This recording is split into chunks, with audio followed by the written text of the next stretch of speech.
The envelope sat between the bread basket and my water glass. My mother's handwriting on the front. For your own good.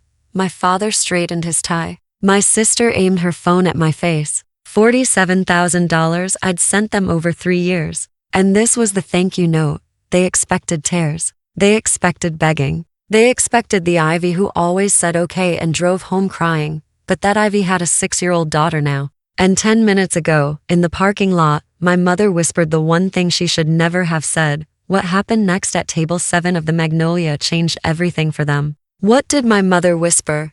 And what was in my envelope? I'll get there. Before I go on, please take a moment to like and subscribe, but only if you genuinely connect with this story. Drop your location and local time in the comments. I love knowing where you're listening from. My name is Ivy. I'm 32, and this is what happens when the quiet one stops being quiet. Now, let me take you back 6 months to the night my father decided I was the problem. Crestwood, Georgia. Population, just enough for everyone to know your business by Sunday. I've lived here my whole life. Same streets, same faces, same whispers at the post office. I work at Paw Print Veterinary Clinic on Miller Road. I'm a vet tech. That means I'm the one holding your terrified Labrador still while Dr. N gives a shot. It means I smell like antiseptic and golden retriever. By the time I clock out, my daughter Lily says I smell like love. That kid keeps me honest. Lily is 6. She's in that stage where every sentence starts with, but why?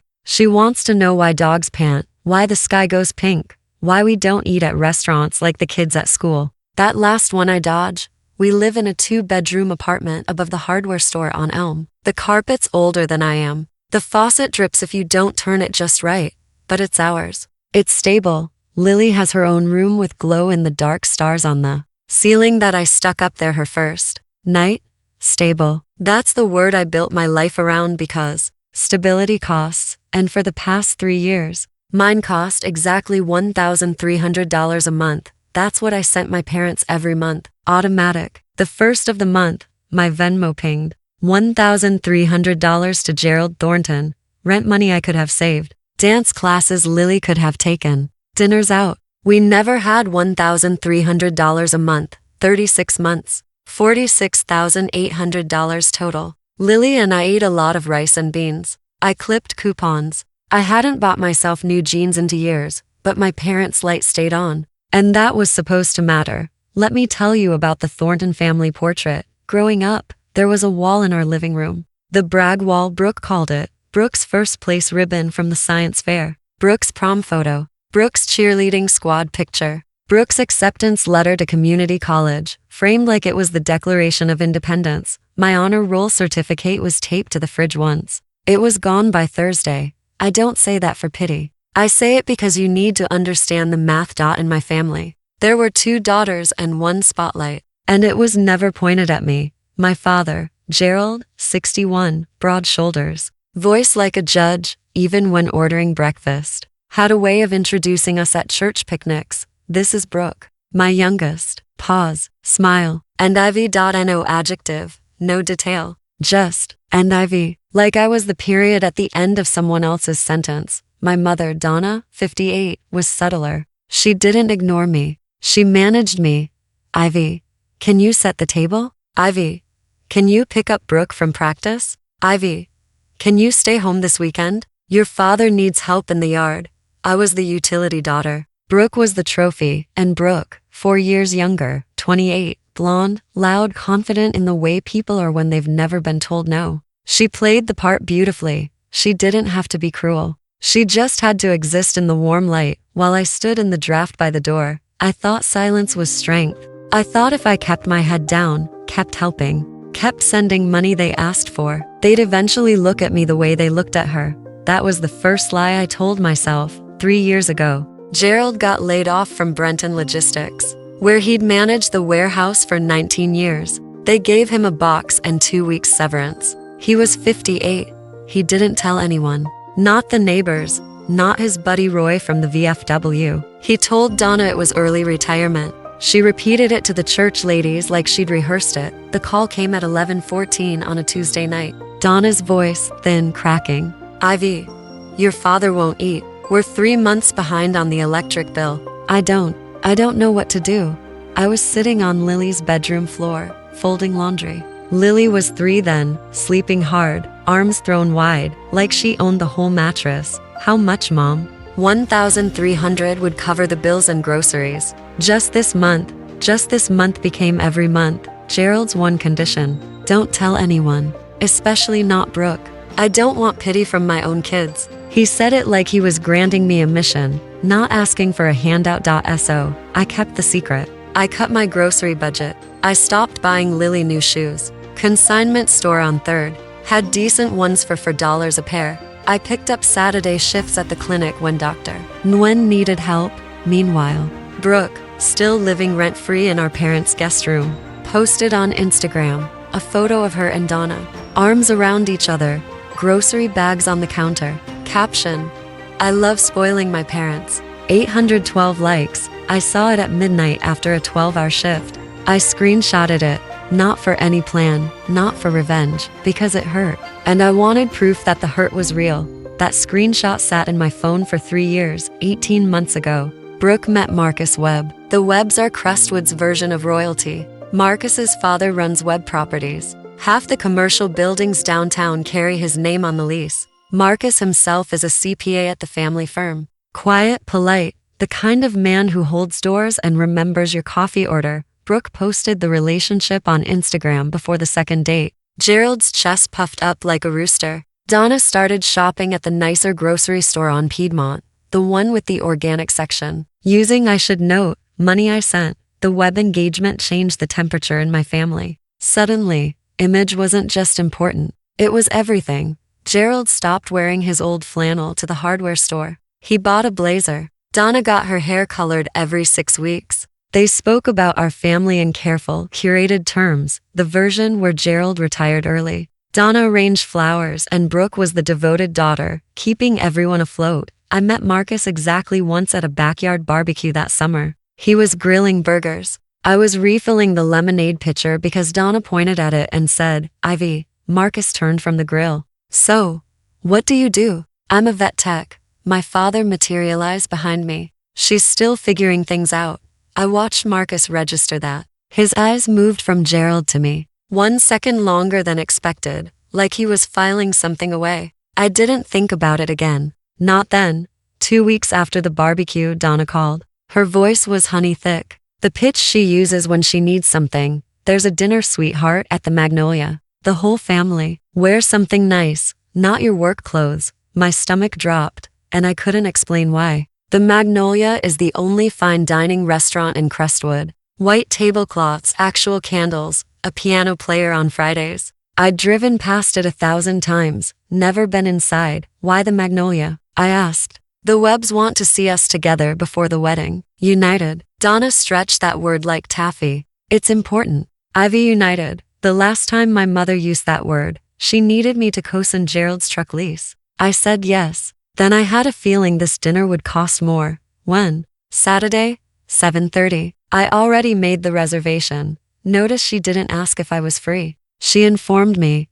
I hung up and stared at the ceiling. Something felt wrong. The way the air feels before a Georgia thunderstorm. Thick, electric, waiting. I called Jaime Hall, my best friend since high school, mother of twin boys. The one person in Crestwood who knew I sent my parents money. She worked reception at the dentist's office and had a lie detector built into her left eyebrow. "They invited you to the Magnolia," she said flatly. "Yep. Ivy, your parents haven't taken you to dinner since your 16th birthday at Applebee's. I know something's off. I know that too. So don't go." I looked at Lily, coloring at the kitchen table. Purple crayon, tongue out, concentrating like a surgeon. "If I don't go, they'll tell everyone I'm the one who split the family before Brooke's wedding." That follows Lily too. Small town. Jaime was quiet for 3 seconds. "That's a long time for Jaime." "Then go, but wear armor." I didn't own armor, but I had something better. A habit of saving every receipt I'd ever been handed. The night before the dinner, I couldn't sleep. I sat at the kitchen table at 1 a.m. with a calculator and a knot in my chest. Here's what I knew. My parents had power over exactly one thing in my life. Lily. My ex-husband Tyler wasn't a bad man. He was a decent man who realized at 27 that he didn't want to be a father yet. We divorced when Lily was 2. joint custody on paper, but Tyler took her every other weekend and called it good. He moved to Savannah, started dating a dental hygienist named Courtney, bought a house with a yard. Tyler's mother, Mrs. Pratt, she was the variable. She'd wanted full custody of Lily from the start. She believed single mothers were a crisis. She kept a folder. I'm not exaggerating. She kept a folder of things she thought proved I was unfit. The apartment above the hardware store, my irregular hours, the time Lily showed up at per school with mismatched socks. If my parents told Mrs. Pratt I was unstable, if they gave her ammunition, stories, embellishments, she'd hand that folder to a lawyer faster than Sunday brunch. I looked down the hall at Lily's door. The glow in the dark stars leaked pale green light through the crack. Losing my parents, I could survive it. I'd been half lost to them since I was 12. Losing Lily, that wasn't an option. That wasn't even a thought I could hold in my head without my chest closing. So, I made a decision. Go to the dinner, stay calm, sign whatever they put in front of me, keep the peace, protect Lily. That was the plan. But plans change when your mother says your daughter's name like a weapon. And mine was about to. Saturday afternoon, 4 hours before dinner, I was packing Lily's overnight bag for Jaime's house. Pajamas, toothbrush, Mr. Bunny, the stuffed rabbit she'd had since she was born, now held together with love and dental floss, while I waited for her to pick shoes. A 10-minute process for a 6-year-old. I opened Venmo on my phone. I don't know why. Instinct, maybe. Or the feeling that I should know exactly where I stood. Before walking into whatever was waiting at table 7, I scrolled January, February, March, all the way back. 36 months of green arrows pointing away from my checking account. 1,300 here, 1,300 there, an extra 500 in December. For Dad's prescription, Donna had texted at 2 a.m. I added it up twice. $46,800. 46,800. I set the phone on the counter and stared at the number like it was someone else's life. That money was dance classes. It was a better apartment. It was a savings account for Lily's future. Instead, it kept Gerald's lights on and Donna's hair appointment funded. I should have closed the app. I didn't.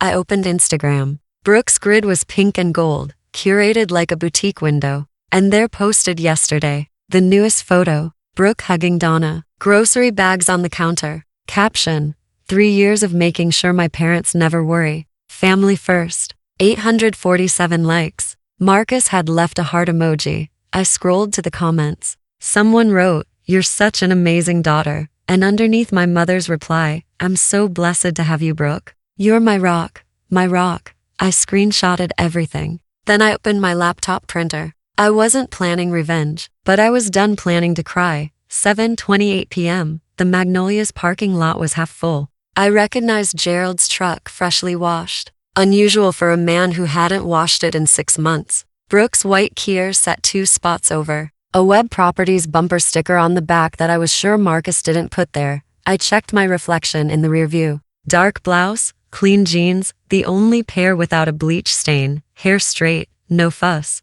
I didn't look like a woman about to be ambushed. I looked like a woman picking up takeout. In my bag, under my wallet, a manila envelope, thin, light, heavy enough to end 3 years of silence. I walked in. Table 7, near the window. Candles lit, bread basket centered, water glasses already filled. The piano player in the corner was working through something soft and forgettable. Gerald sat at the head, of course, in a blazer I'd never seen. Donna wore a navy dress, pearls I recognized from her anniversary set. Her eyes were already pink-rimmed. Pre-performance, Brooke sat beside Marcus, champagne flute in hand, face done up like a magazine ad. Her phone leaned against the crystal bud vase in the center of the table, screen facing my empty chair. I knew that angle. I'd read an article last year about how people position phones for covert recording during custody disputes. The camera was aimed right where my face would be. Marcus stood when I approached. He was the only one. "Ivy," he nodded. Slight smile. Genuine. "Hey, Marcus." Gerald didn't rise. Donna patted the chair beside her. "You look nice, honey. Sit." The chair was cold. The bread smelled warm. And across the table, my sister's phone screen glowed faintly red. Recording. For 15 minutes, we pretended. Gerald asked Marcus about a property deal on the south end of town. Donna complimented Brooke's earrings. Marcus asked me how work was going. I said fine. Nobody asked about Lily. The appetizers arrived. Shrimp cocktail, roasted beet salad, things I'd never ordered in my life because they cost more than my weekly grocery run. I ate one shrimp. It tasted like money I'd sent. Then Gerald cleared his throat. That sound. I'd heard it 1,000 times before report cards, before lectures, before every announcement that rearranged my life without my consent. The throat clear was his gavel. He reached into his blazer and produced a white envelope. Donna's handwriting on the front. Careful, cursive. For your own good, Ivy. Gerald. Set it between the bread basket and my water glass. Your mother and I have been thinking about this for a long time. Donna pressed her napkin to her eyes. On cue, Gerald opened the envelope himself, unfolded 2 typed pages. He read aloud, measured, rehearsed like he'd practiced in the bathroom mirror. The letter said, due to irreconcilable differences in values and lifestyle, the family had decided to release Ivy from the obligations and expectations of the Thornton household. It said my personal struggles had created unnecessary tension ahead of Brooke's wedding. It said this was an act of compassion. The language was too clean for Gerald. Donna must have looked up templates online. Translation: we're cutting you off. Don't come to the wedding. Don't contact us. Disappear. Gerald placed the letter flat on the table, smoothed the crease with his palm and set a pen beside it. We just need your signature, sweetheart. Sweetheart. He hadn't called me that since I was 9. I picked up the letter. Read it again, slowly this time. Not because I needed to understand it, but because I needed them to wait. Gerald's knee bounced under the table. I could feel the vibration through the floor. There's a second page, I said. Just the acknowledgement, Gerald said quickly. Standard. I turned the page. The second sheet was simpler. 1 paragraph, my name, a signature line, a date, and above it, I, Ivy Thornton, voluntarily relinquish all familial ties and agree to have no contact with the Thornton family or its extended relations. Extended relations? That meant the Webbs. I set the page down. And if I don't sign? Gerald's jaw worked. Donna stopped dabbing her eyes. Ivy, Gerald said, don't make this harder than it has to be. That's not an answer, Dad. He leaned forward. If you don't sign, we'll have to protect Brooke's future and ourselves. Donna turned to me. Her voice dropped, soft enough that Marcus, seated across the table, had to lean in to hear. Tyler deserves to know what kind of mother you really are. We've kept quiet long enough. There it was. Tyler, custody, Lily. I understood the architecture now. This dinner wasn't about releasing me. It was about silencing me. Sign the paper, vanish quietly, or they'd call my ex-husband his mother. And anyone who'd listen with stories about the unstable single mother who couldn't keep it together. Brooke lifted her champagne, sipped. Her eyes flicked to the phone. Leaning on the vase, still recording, Marcus sat motionless, fork halfway to his mouth, watching the scene like a man slowly realizing he walked into the wrong room. My mother whispered, think about Lily. Do the right thing. Think about Lily. She said my daughter's name the way you'd lay down a trump card, casually, like it cost her nothing. But it cost me everything. I looked at my mother, really looked. The pink-rimmed eyes, the trembling lip, the pearl necklace catching candlelight. A woman who'd texted me at 2 in the morning begging for $500. Who'd called me crying about the water bill. Who'd written, you're the only one I can count on, and was now using my child as a bargaining chip in a restaurant she couldn't afford. Something inside me didn't snap. I want to be clear about that. Snapping is loud. This was quiet. This was a door closing, a lock turning. The last flicker of maybe they'll change, going dark like a pilot light. Donna leaned closer. Her perfume, the same white diamonds she'd worn my entire life, filled the space between us. Sign it, Ivy, barely audible. Or I will personally call Tyler's mother and tell her you are an unfit mother. I have stories, and I will make sure Lily grows up knowing you chose pride over her. She pulled back, smiled. The satisfied smile of a woman who believes the game is already won. I straightened my back, breathed in,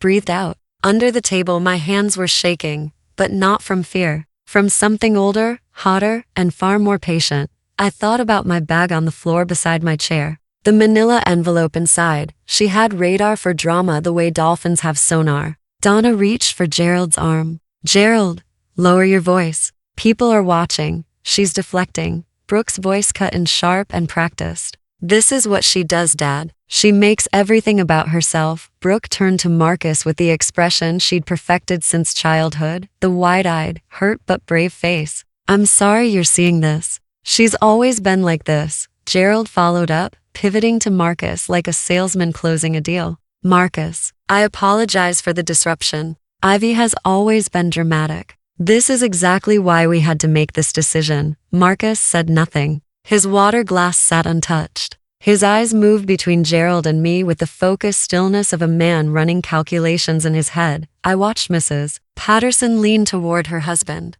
Her lips moved. I didn't need to hear the words. In Crestwood, witnesses were permanent. Gerald tapped the pen against the letter. Sign it, Ivy. Let's put this behind us and enjoy the rest of the evening. His voice was calm again, controlled, the patriarch restoring order. But his hand was shaking just barely. The pen trembled against the tablecloth. I noticed. Marcus noticed. And Brooke, too busy checking her phone angle, missed everything. Donna decided it was her turn. She placed both palms flat on the table, a gesture of sincerity she'd used at every church fundraiser, every PTA meeting, every moment she needed people to believe she was the reasonable one. Marcus, honey. Her voice trembled perfectly. I need you to understand something about our family. Marcus's jaw tightened, but he listened. Ivy has struggled her whole life. She never finished college. She works with animals. The way she said it, like I cleaned sewers. She couldn't keep her marriage together. We tried.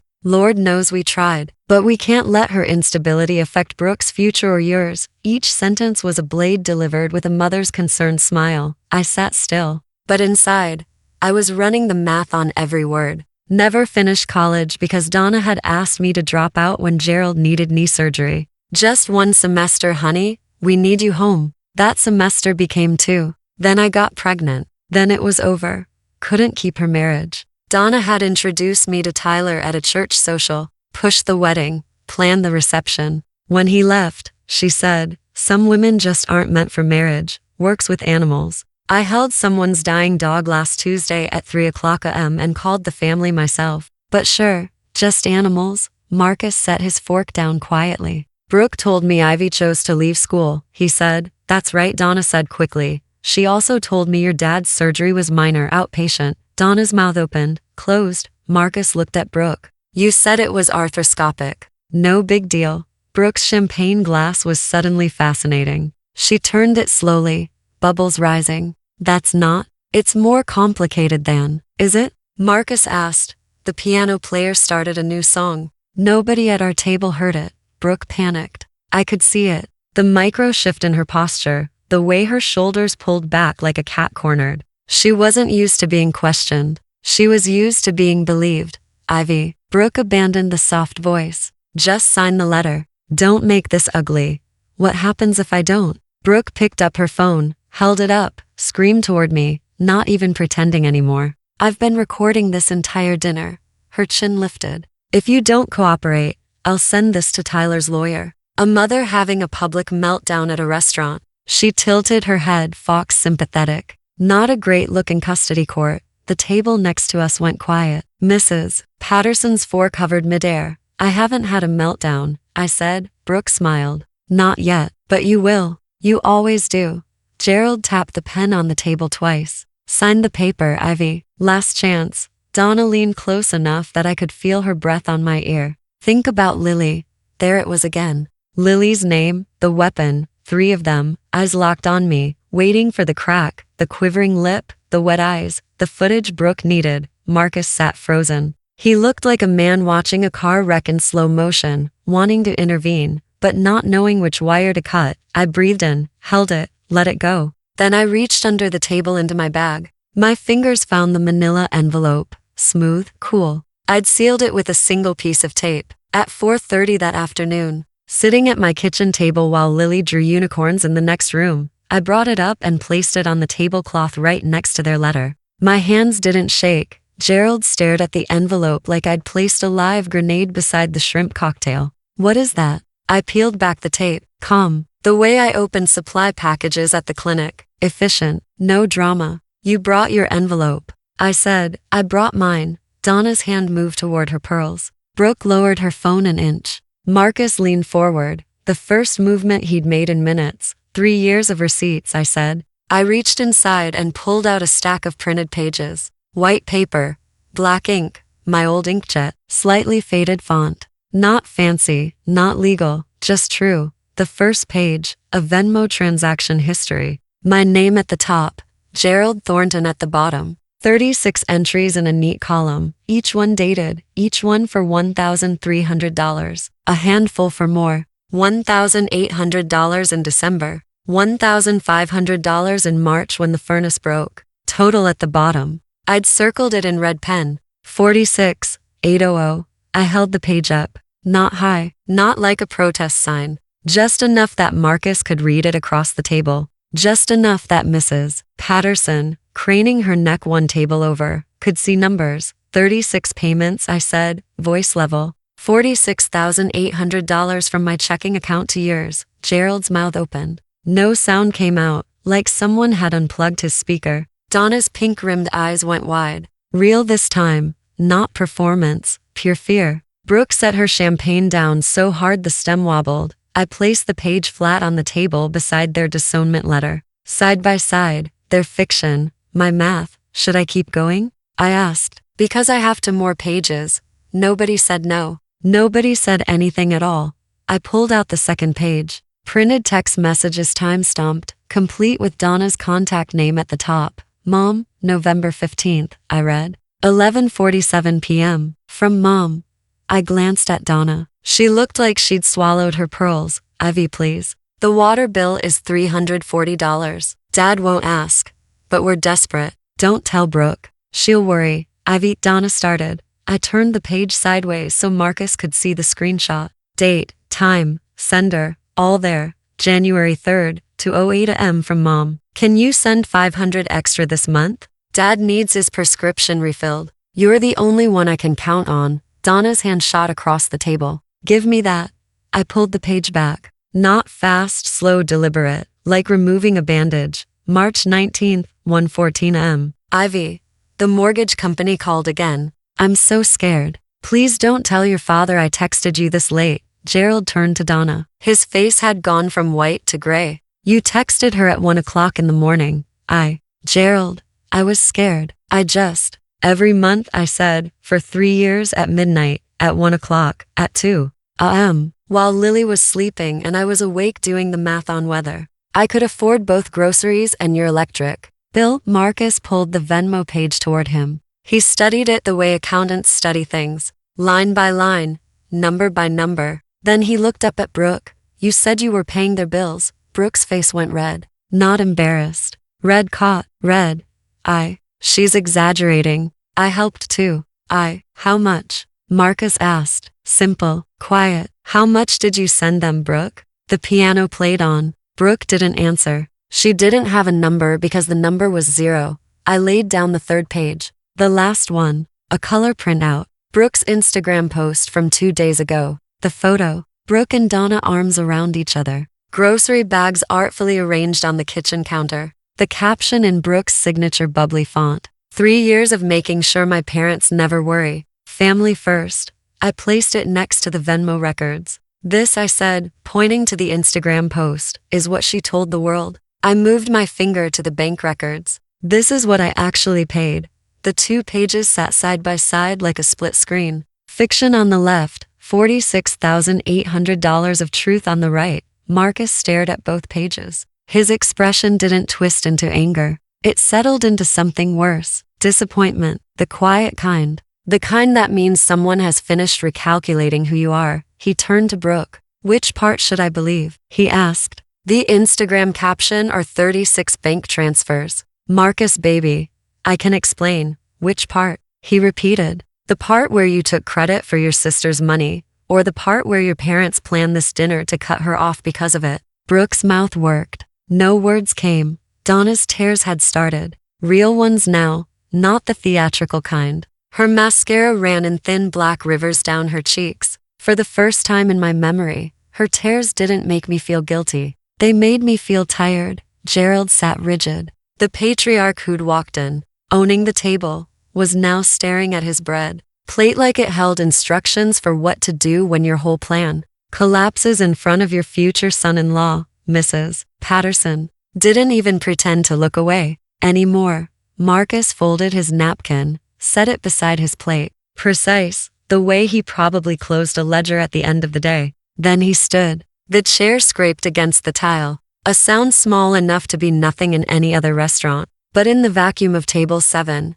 it cracked like a gunshot. "Where are you going?" Brooke's voice, pitched high. The confident, curated Brooke from Instagram was gone. This Brooke sounded 20 years younger and twice as scared. "Home," Marcus said. "My home. I need to think." "Marcus, she's manipulating you. She planned this whole." Marcus held up one hand. Not aggressive, just final. "Brooke," he spoke the way you'd speak to someone you were very tired of protecting from themselves. "Your sister just showed me 36 months of bank records. You showed me an Instagram caption." He paused. "I know which one I believe." He looked at me, one nod brief. The kind of respect you give someone who told the truth when it would have been easier to lie. Then he walked toward the door, unhurried, past Mrs. Patterson's table, past the hostess stand, past the piano player, who transitioned seamlessly into another ballad. As if Marcus Webb's engagement wasn't crumbling in real time, Brooke shoved her chair back, the legs shrieked against the floor.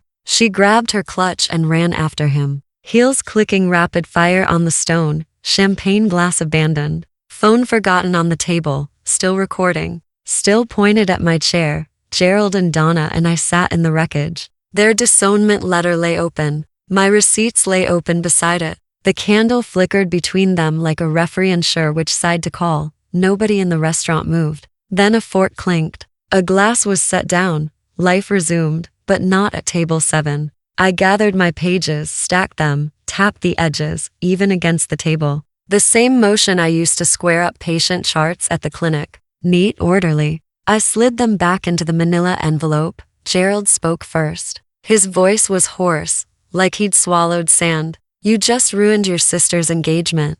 I looked at him. My father, the man who'd introduced me as an afterthought for 32 years. "No," I said. "Brooke's lies ruined her engagement. I just stopped lying for her." Donna's hands were flat on the table, mascara streaked, pearls rising and falling with shallow breaths. "After everything we've done for you, you've done nothing for me, Mom." I said it without heat, without spite, like reading a lab result. "I did everything for you, and you rewarded me with this." I pointed at their letter. "For your own good." Donna's neat cursive, now smeared with a water ring from Gerald's glass. I stood, picked up my bag, slid the strap over my shoulder. "I'm not signing your letter. I'm not begging, and I'm not your secret anymore." Gerald opened his mouth. I kept going. "Starting tonight, I'm done sending money. I'm done being invisible. And if either of you contacts Tyler or his mother about Lily, if you say one word about my fitness as a parent, these records become a public conversation, not a private one."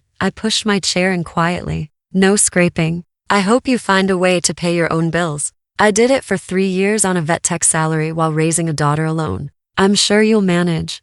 I didn't raise my voice. I didn't slam anything. I didn't give Brooke's still recording phone a single frame it could use. I just walked away from table 7. The walk from table 7 to the front door was maybe 30 feet. It felt like 30 miles. I passed Mrs. Patterson's table. She looked up at me, not with pity, not with gossip, hunger, with something that looked a lot like a nod, small, firm. The kind you give someone who just did a hard thing without flinching. I kept walking. Near the hostess stand, a hand touched my arm. I flinched, instinct, then saw the face. Dan Holloway, the Magnolia's manager, tall, red-haired, perpetually worried-looking. 15 months ago, he'd brought his Beagle biscuit into paw print at PM on a Saturday. Bloat, the stomach twisted, life-threatening. I stayed 3 extra hours that night. Biscuit pulled through. Dan had sent a card that read, "You saved my best friend, Ivy." Dan kept his voice low. "Your check tonight is on the house. Dan, you don't have to." He shook his head once. "Biscuit says thank you." I almost lost it right there. Not because of the free dinner, because in a restaurant where my family had just tried to erase me, the man whose dog I'd saved at midnight remembered my name. That's the thing about small towns. They see everything. And sometimes what they see is you. I pushed through the front door. The Georgia night hit me. Warm, humid, smelling like fresh-cut grass from the church lawn across the street. Crickets, a distant dog barking, The ordinary sounds of a world that hadn't ended. Even though something inside me had, I made it to my car, sat down, closed the door, and I cried. Not the tears they wanted. The broken, begging kind. These were the other ones. The kind that come when you finally set something heavy down after carrying it for 3 years. Relief. That's what relief tastes like. Salt and silence. I drove to Jaime's house. 9:07 p.m. Porch light on. Cartoon sounds leaking through the screen door. Jaime opened up before I knocked. She had that look. The one where she'd been sitting by the window watching for headlights. That bad? That good? Actually, her left eyebrow climbed, the lie detector engaged, but she let it go. Mommy. Lily came barreling down the hallway in her unicorn pajamas, sock feet sliding on the hardwood. She hit my legs like a tiny wrecking ball and wrapped both arms around my knees. Mommy, Jaime let me eat to popsicles, too? That's very serious. And I watched the one with the fish. Nemo. He finds his dad. I know, baby. I crouched down and pulled her in.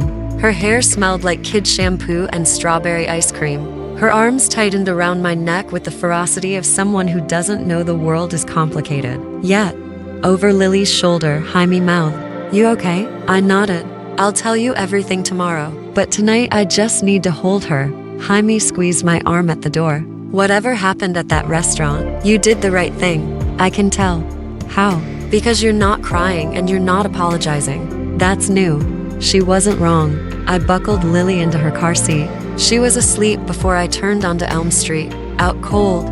Head tilted. Mister. Bunny clutched in one fist. I checked the rearview mirror. No headlights following me. I checked my phone at a red light. No texts from Gerald. No calls from Donna. No voicemail from Brooke. For the first time in 3 years, my phone was silent. I drove home in the quiet and the quiet felt like mine. Sunday morning. Lily ate cereal at the kitchen table and drew a picture of Biscuit. She'd met Dan's beagle once at the clinic and decided they were best friends. I poured coffee, sat across from her, opened my phone. First call. The legal aid office at the county courthouse. A woman named Rebecca answered, voice like warm sandpaper. If my parents contact my ex-husband and make false claims about my fitness as a mother, what are my options? Rebecca didn't blink. I imagine she hears variations of this question every Monday. Document everything. Save texts, voicemails, any communication. If it escalates to harassment, you can petition for a protective order.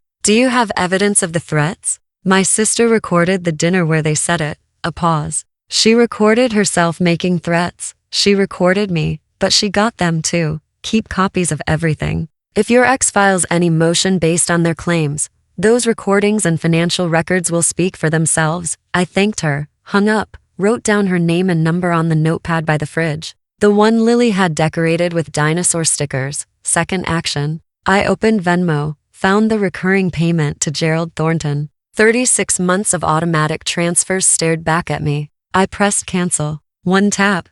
The thing that had cost me $46,800, 3 years of ramen dinners, and every pair of new jeans. Gone in one tap. Third action. One text message to Gerald. I love you both, but I will not be used anymore. Do not contact Tyler. Do not contact me unless it's to apologize. A real one. I set the phone face down on the table. Lily looked up from her drawing. Mommy, do beagles like cereal? Probably, baby, but it's not good for them. Oh, like too much candy. Exactly like that. I want to step out of the story for a second. After I sent that text, I sat at the kitchen table staring at my phone for 20 minutes, waiting, watching the screen. Nothing. No reply from Gerald. No reply from Donna, just Lily humming and coloring across from me. And honestly, I don't know if the silence hurt more or less than the dinner. Here's what I keep going back and forth on, and I want your take. Do you think my parents were always like this? Were they always the kind of people who'd use a grandchild as leverage? Or did the money pressure and Brooke's wedding change them into something they weren't before? Because some nights I think I lost them at that restaurant, and other nights I think I never had them to begin with. Drop your honest opinion in the comments. I read every single one, and your perspectives help me more than you know. All right, let me tell you what happened in the weeks after that dinner. Crestwood is a small town with a long memory. I didn't say a word to anyone. I didn't have to. Mrs. Patterson went to her Tuesday Bible study. By Wednesday afternoon, The story had migrated from the Baptist church to the hair salon on Main to the checkout line at Garner's Market. I know because Jaime texted me a play-by-play. With the precision of a war correspondent, Linda at the salon says, Donna's been sick all week. Tuesday, Roy from the VFW asked Gerald at coffee if his daughter really paid his bills for 3 years. Gerald left before finishing his cup. Thursday, Brooke deleted her Instagram. Friday, Donna didn't show up at the flower shop for days. When she returned, her coworker Helen, who'd seen the Instagram post, who'd liked it, who'd commented mother-daughter goals, looked at her across the arrangement counter. Donna, I had no idea Ivy was the one helping you. You must be so grateful. Donna didn't answer. She trimmed the stems of a dozen roses and said nothing for the rest of the shift. Gerald tried to hold his ground. He went to his usual booth at Clyde's Diner for Saturday breakfast. 2 men he'd known for 20 years sat down across from him. Gerald, heard your oldest has been supporting you folks for a while now. That's a good kid you raised. Gerald put a 5 on the table and walked out with his eggs untouched. I didn't orchestrate any of this. That's the thing about truth in a small town. You don't have to broadcast it. You just have to say it once in front of the right person and let the zip code do the rest. Mrs. Patterson was the right person. Table 5 was the right seat. Marcus didn't break the engagement immediately. From what I pieced together later, through Jaime, through small-town gravity, he gave Brooke a chance. He sat her down in his apartment the morning after and asked her to explain everything. The Instagram posts, the money, the lies. Brooke tried the playbook that had always worked. She cried. She said she was going to pay them back eventually. She said she didn't mean for it to go this far. She said I had twisted things. Marcus listened. He's that kind of man, the kind who lets you finish. Then he asked one question. How much of your own money did you send your parents, Brooke? Total in 3 years. She couldn't answer because the answer was a number. You don't need a CPA to calculate. 0.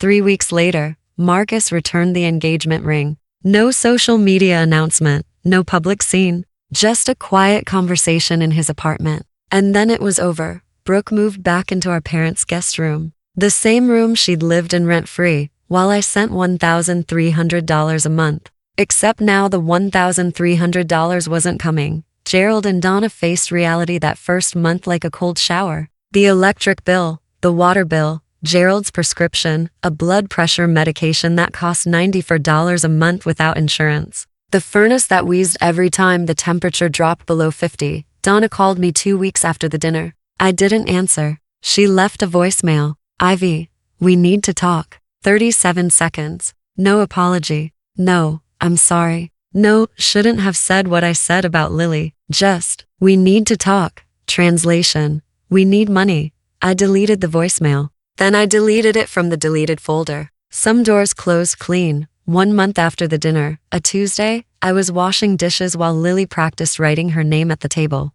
5 letters, tongue out, gripping the pencil like it owed her money. My phone rang. Gerald. I dried my hands, looked at the screen for 3 rings. Then I picked up. Ivy. His voice was different, smaller, like the volume knob had been turned down from the inside. Dad, I'm not calling to apologize. Okay. A long breath. The kind that carries weight. The power is going to be shut off Friday. I know. Can you? No. Silence. Not the aggressive kind from the restaurant. The tired kind. The kind that lives in a house where the lights might go out. Then Gerald said something I never expected. You were always the strong one, Ivy. I just didn't want to admit it. I leaned against the counter, closed my eyes. That's not an apology, Dad.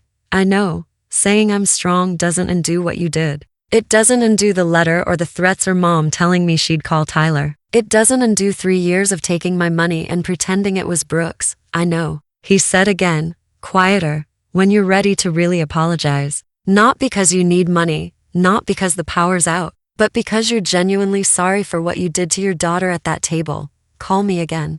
And if I can't, then I guess we'll both know where we stand. I hung up, set the phone on the counter, pressed my palms flat on the cold tile, and breathed. Lily looked up. Was that Grandpa? Yeah, baby. Is he okay? I looked at her. Those big eyes. No agenda behind them. Just love. He's figuring things out. I said it wasn't a lie. I just didn't know if it was true yet.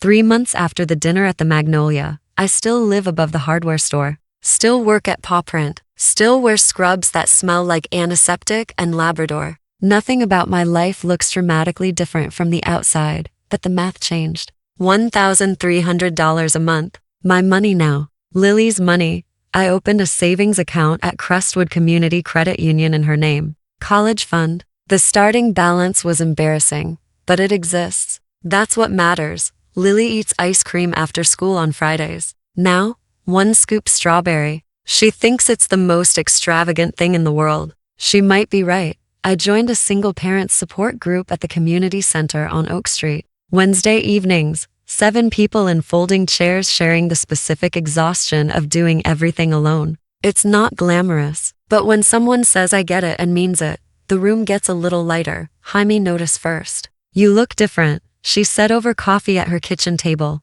Different how? I don't know. Taller. I'm 5'6", same as always. Taller, she repeated. And you sleep now? I can tell. She was right. No more texts from Donna. No more lying awake calculating whether I could cover Gerald's prescription and Lily's field trip in the same week. The midnight math was over. Marcus texted me once. Brief, respectful, no small talk, no flirting. Thank you for being honest that night. I hope Lily knows how lucky she is. I typed back, she will. That was it. No love story, no rescue arc. Just 2 adults who respected each other enough to be honest and then move on. Some stories don't end with a new beginning. They end with a clearing space where there used to be weight. This was my clearing.